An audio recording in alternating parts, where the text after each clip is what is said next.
Howdy, yow. Welcome back. Today, we are doing something different. We are going to the edge of the timeline. We are going to the moment the shutter clicked for the very first time. The years are 1840 to 1844. Now, the history books tell us that photography, the daguerreotype, the colotype, was invented around 1839. They tell us this was the peak of the Victorian era, a time of massive industrial expansion, colonization, and progress. But when we look at the actual plates, the physical evidence left behind by men like Charot de Prangey, Fox Talbot, and Daguerre himself, we don't see progress. We see silence. Look at this. This is Rome. 1841. We are told this is a bustling city, the center of the Papal States. Yet, look at the ground. Does this look like a city that is being maintained, or does it look like a city that was dug out? The official story is excavation. They say they were just starting to do archaeology. But look at the dirt. That isn't a neat archaeological trench. That is flow. That is mud that has settled and hardened over centuries, or perhaps, much more recently, the resolution on these silver plates is higher than 4K. It's atomic. So we can zoom in. Look at the contrast. You have the Parthenon, geometrically perfect, massive stone blocks, acoustic precision, and right next to it, what is that? That is a shack. A wooden lean dash to dot. This is the theme of the 1840s. We see the inheritors, the people of the horse and buggy era living, like squatters in the ruins of the gods. They didn't build the Parthenon. They are just camping next to it. I want to talk about the Antiquitech and these early photos. In 1840, there were no power lines. No radio towers. Yet, look at the skylines. Why so much metal on the roof? If you were lighting your house with candles and heating it with coal, why do you need a copper-lined dome with a gold-plated spike reaching into the ionosphere? My theory? These weren't religious symbols originally. They were functional. And in these 1840 photos, we are seeing them cold. The power is off, the grid is down. The Great Reset has just happened, maybe 20 or 30 years prior. The mud is still drying. And it's not just Europe. Look at America. They tell us these cities were built by settlers in wagons. But look at this masonry. This is old world brick, red brick. Roman arches. And again, where are the people? They say, it's the exposure time, Jared. You need 10 minutes to take a photo.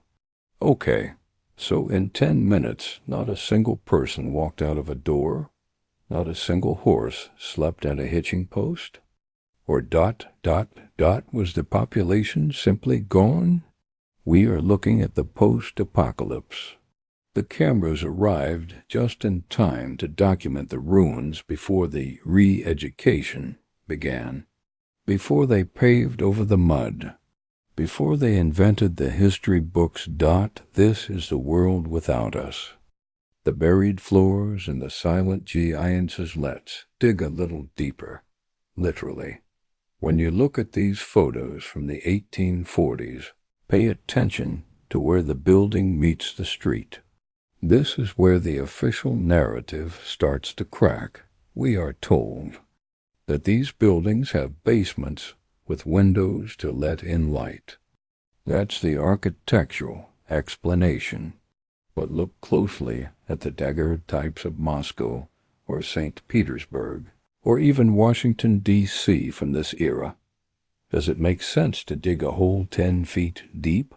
Build a brick wall, put a glass window in it, and then leave a tiny little ditch in front of it just to get a sliver of sunlight?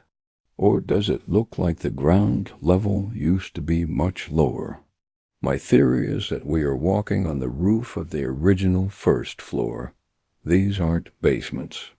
These are the lobbies of the old world, buried under feet of soil, clay, and liquefaction. From a cataclysmic event we've forgotten. In the 1840s, they hadn't even finished digging them out yet. You can see the uneven dirt roads. You can see the doors that have been cut into the second-story windows because the original doors are underground. And then there's the masonry. The sheer weight of it. In 1840, the height of our transportation technology was the horse and cart.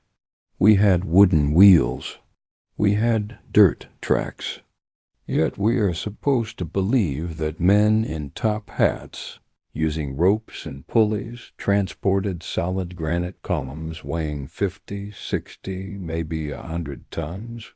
Look at the Isaac Cathedral in St. Petersburg.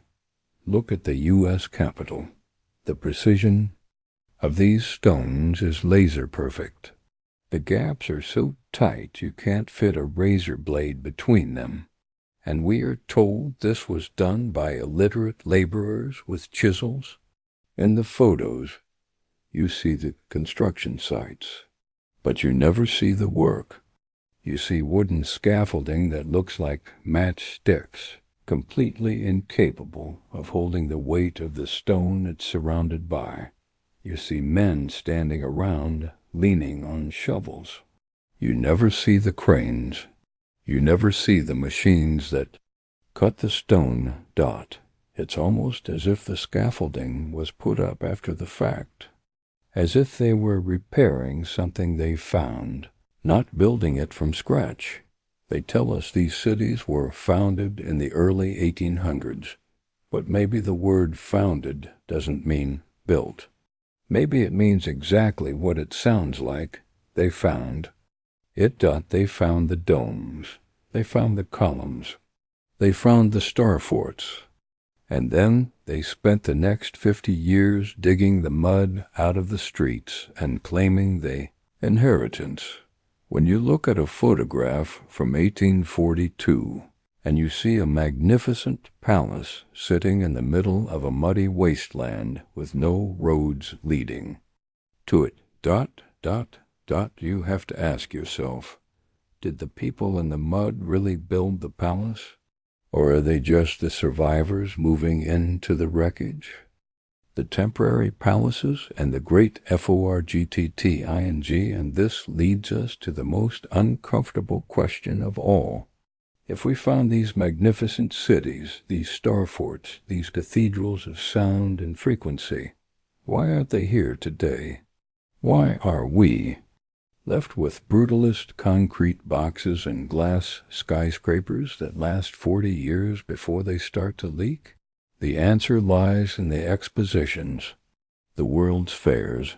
If you follow the timeline from these desolate 1840s photos, you arrive at the late 19th century, and suddenly they are announcing these massive global events. In Chicago, in St. Louis, in San Francisco, in Paris, they tell us they built hundreds of acres of Greco-Roman architecture, massive domes and electric towers, all in a matter of months. And they tell us they built them out of plaster and hemp. They tell us they were temporary, but look at the photos of the ruins after the fairs. Look at the twisted steel beams. Look at the shattered granite. Plaster doesn't shatter like stone. Plaster doesn't have a steel skeleton that rivals modern skyscrapers. My theory is that the World's Fairs were not construction projects. They were destruction projects. They were the final cleanup operation.